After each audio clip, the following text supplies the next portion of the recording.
Saita.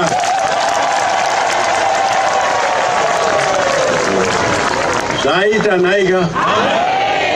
Tinoda kutenda Mwari waPauro mwazi waAfrica dai. Tinomutenda zvakanyanya.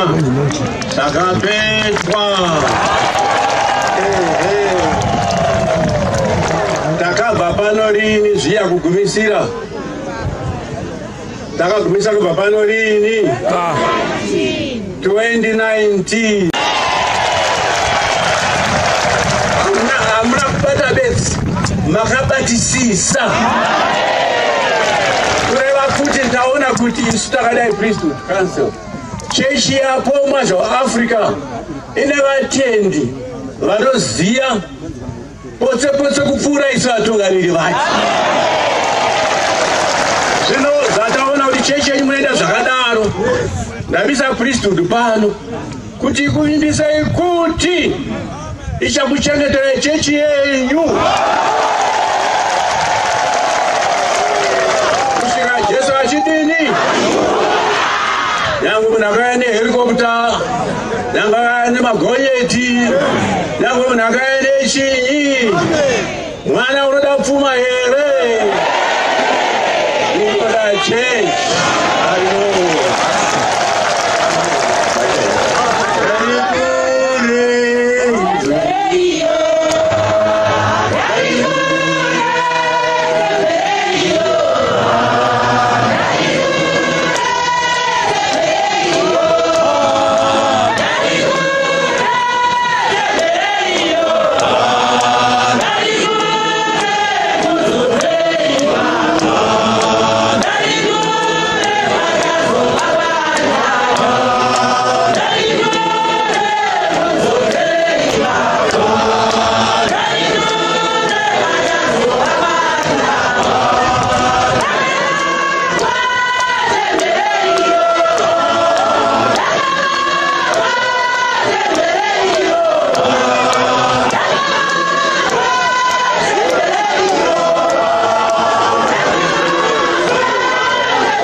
ari pano uyu munomuziva here uyu ndiye anonzi Thomas Kisango Kawe ndiye general secretary wekutanga wechechi apostle vechinyi nanhasi anoziva zvaanotenda narini nanhasi mazinzwa ugare pasi ameno hamune shoko here uraika shoko kwete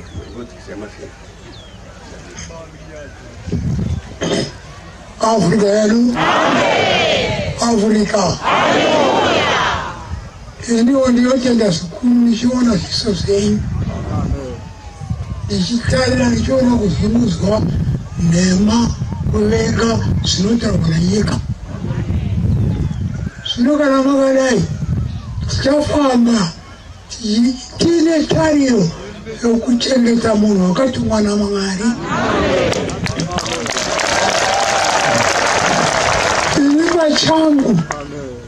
Pachangu ino uchapu pohamwazha chaiwo